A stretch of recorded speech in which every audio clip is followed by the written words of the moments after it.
Today's video is going to be a little bit more off of the cuff. We're not going to have a script. We're going to speak extemporaneously about the situation between Florida and, of course, the Disney company. It seems that after a very abbreviated special session, which got a lot accomplished in a short period of time, the special privileged district of Reedy Creek was eliminated in the state of Florida, which is very bad news for Disney.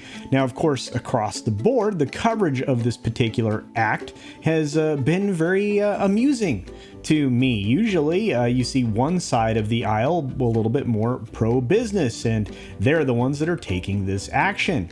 And the side that is usually against big business they're the ones that are screaming the loudest. In fact, there's video that shows pretty much that during the casting of the final, votes in the House chambers on its way to the governor's desk. And you can check out that video for yourself. It's out there in the world. And I'm really not that interested in the caterwauling of somebody who is, on board with the things that the mouse is doing right now that are just, in my eyes, just somewhat reprehensible. But we need to talk about the kind of coverage that's coming along with all of this. And maybe we'll even get into some of the backyard, after hours, armchair, legal and political experts in the state of Florida that, all showed up right away on Twitter.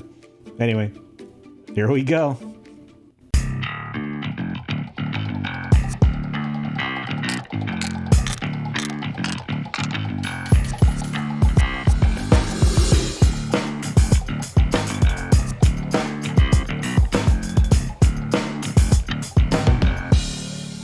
The magic is gone for Disney investors. That's a pretty strong headline, and it comes from, of course, CNN, so I guess we should have anticipated it. Their quote-unquote reliable sources is pretty funny, and this article that we're looking at comes well before this vote actually happened, and the bill was signed into law to eliminate the previous act that empowered Disney in such a way that, no other theme park entity in Florida had the same kind of rights and responsibilities. And maybe it's for the better that this was taken away. I'm not going to argue that here. I'm going to talk about the coverage and some other things that are wrapped up around this whole debacle. First of all, this, despite being a hyperbolic headline, is interesting because it's accurate. Disney took a huge tumble. I think it's lost so much value, nearly 50% over the course of the last year, when it was riding high on the false promises of the Disney Plus streaming service. And while everybody wants to have a streaming service, it can't be overstated that linear television can't be left, hollow, because it's a considerable portion of the audience and one that actually happens to pay the bill. So in the near future, Disney Plus is going to have an ad tier, just like every other streaming service, because you have to make money. And believe me, ARPU in the North American market is more valuable than anywhere else in the world. And that bears out over time, at least for the last, decade and a half, as Netflix was building the granddaddy of them all. But again, setting that aside, news coverage of the Disney issues is interesting. And from this article from CNN, the magic is gone for Disney investors. That's a pretty strong headline, and it comes from, of course, CNN, so I guess we should have anticipated it. Their quote-unquote reliable sources is pretty funny, and this article that we're looking at comes well before this vote actually happened, and the bill was signed into law to eliminate the previous act that empowered Disney in such a way that, no other theme park entity in Florida had the same kind of rights and responsibilities. And maybe it's for the better that this was taken away. I'm not going to argue that here. I'm going to talk about the coverage and some other things that are wrapped up around this whole debacle. First of all, this, despite being a hyperbolic headline, is interesting because it's accurate. Disney took a huge tumble. I think it's lost so much value, nearly 50% over the course of the last year, when it was riding high on the false promises of the Disney Plus streaming service. And while everybody wants to have a streaming service, it can't be overstated that linear television can't be left, hollow because it's a considerable portion of the audience and one that actually happens to pay the bill. So in the near future, Disney Plus is going to have an ad tier just like every other streaming service because you have to make money. And believe me, ARPU in the North American market is more valuable than anywhere else in the world. And that bears out over time, at least for the last, decade and a half as Netflix was building the granddaddy of them all. But again, setting that aside, news coverage of the Disney issues is interesting. And from this article from CNN, Disney investors aren't having as awful a year as Netflix shareholders, but that's not saying much. Netflix stock plunged more than 40% this year, ahead of its first quarter earnings release after the closing bell on Tuesday. Meanwhile, shares of Disney have dropped nearly 15% so far in 2022. That makes Disney one of the worst performers in the Dow, which is down just 4% over the year. And by the way, it's a downward trend we're going to cover here in just a moment. Inflation is a problem too. Yeah, no kidding, in addition to obviously the streaming competition. But a recent report from the United Kingdom showed that consumers are cutting back on streaming services due to the worries about rising prices. The UK customers are dropping Disney Plus at a faster rate than Netflix or Amazon, at least as far as Prime Video goes. Disney also owns, of course, Hulu and the sports streaming service ESPN Plus, which hasn't exactly been jumping up and down lately. So stream dreams have turned to profit nightmares. Another sub-headline. Equally hyperbolic, but somewhat accurate. Despite Disney's massive library of movies and shows, which is actually less than you would think, and thanks to its own branded studio, as well as Marvel, Pixar, and Star Wars creator Lucasfilm, investors are worried that its abundance of content won't boost streaming subscription growth enough to offset the slowdowns in its traditional broadcast and cable TV business. And I agree with that. But the next quote that I'm about to read is the most important thing. Disney Plus, Hulu, and ESPN Plus have the scale and the management conviction to over time be a massive global streamer. So says JP Morgan analyst Philip Cusick in a report that he made on Tuesday, the same day the story was reported. But he added that this isn't necessarily as good a business as Disney used to have in TV. I need to underline that. It isn't. Linear television makes them more money and always has. Of course, that's true for a lot of these folks that have been diving headlong into the streaming world. But hey, newer, better, right? Maybe not. Traditional media companies like Disney used to rely on ads. Very lucrative advertising sales and affiliate fees from cable companies to carry their channels. Well, yeah, I mean, believe it or not, whether or not you subscribe to ESPN's line of channels, chances are your cable service was charging you a certain amount of money just to have the privilege of having them there in case you wanted them. But of course, due to the shift in streaming, this has upended that model, and investors are now more interested in streaming margins, which I've been talking about for a long time, and not merely the bragging rights that come with how many subscribers a company have, which makes a lot of sense. The market appears to be moving past rewarding companies, as it did in 2020 and 2021, simply forecasting their future streaming growth. And again, that's another quote from Moffett-Nathanson, an analyst over at Michael Nathanson, is reporting last month. I could have told you that 6 months, 8 months, 9 months ago. In fact, I probably did.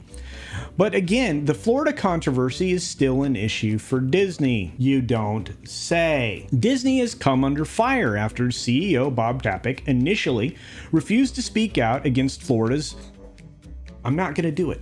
I'm not going to do it. The House Bill 1557, the Parental Rights in Education Bill, that was just signed into law, which bans schools from teaching students from kindergarten through third grade about gender identity and orientation. Following criticism from Disney workers, Chapek eventually did condemn the law. Yes, he did. You can see his hostage video in a lot of other places if you want to. But some Republicans are now threatening Disney with boycotts while many Democrats feel Chapek's response came too late and had some pining for the days of former Disney CEO Bob Iger, well, of course, who was a lot more outspoken advocate for progressive causes. Well, yeah, he was going to try to run for president. That's interesting. Don't know how that would have worked out. Whether or not the Florida controversy is having an actual impact on Disney Plus subscriptions, movie and theme park attendance, and the ratings for Disney-owned ABC and ESPN is up for debate. Well, let me tell you,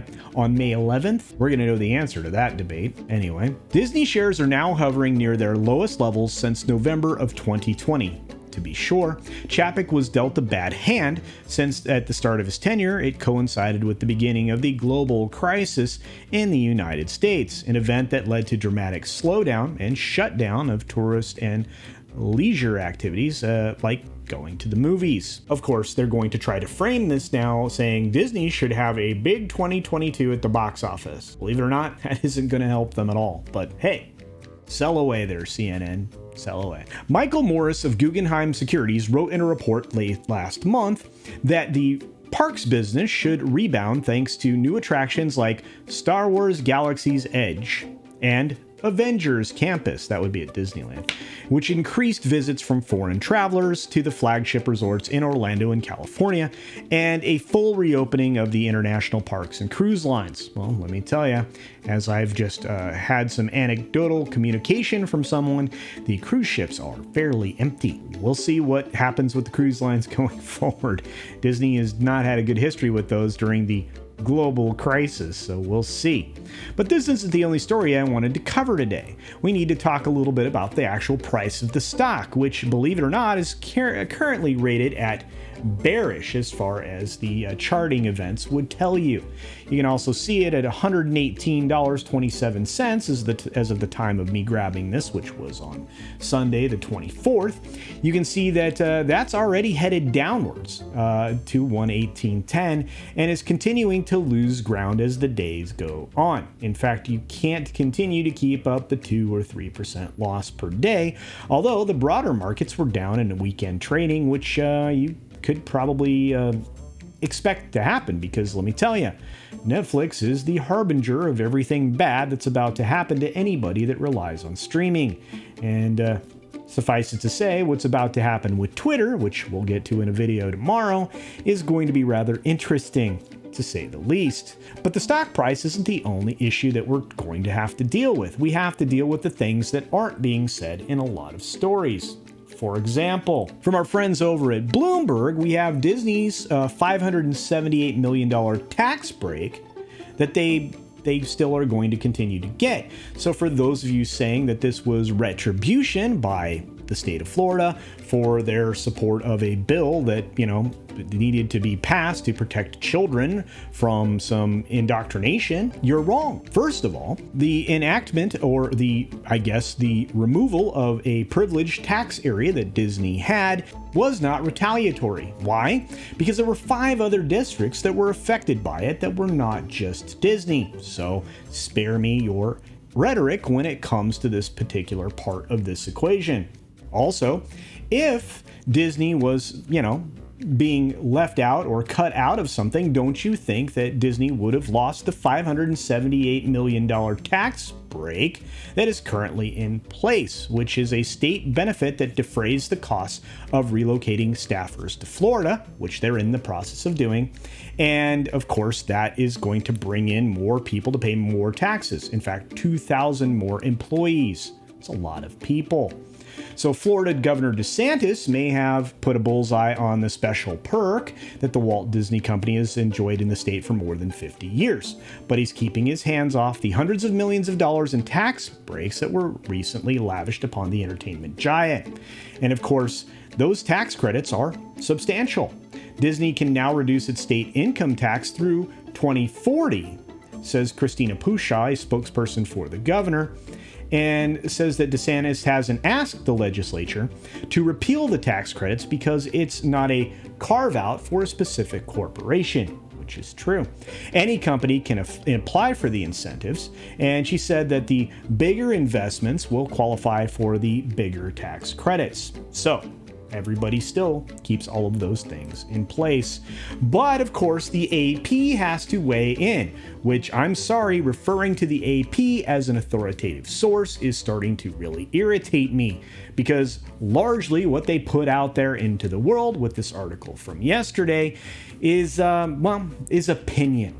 In fact, let's start with an opinion-based statement right in the headline. DeSantis tests limits of his combative style in Disney feud. That's a lot of characterization in a headline from an authoritative hard news source. Anyway, Florida Governor Ron DeSantis, deepening his feud with the Walt Disney World, is testing the limits of his combative leadership style while sending an unmistakable message to his rivals that virtually nothing is off limits as he plots his political future. Well, of course. First of all, he's got to run again if he wants to remain governor, and it really wouldn't surprise anybody if he runs for president of the United States. In fact, he's probably at the forefront and probably the leader of the party as far as anybody's concerned right at this moment.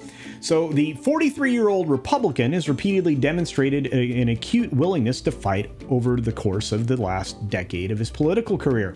He has turned against former aides and rejected the GOP legislature's write-off or rewrite of congressional maps, forcing lawmakers to accept a version that was more to his liking. And that's going to prompt a bunch of voting rights groups to sue. So what?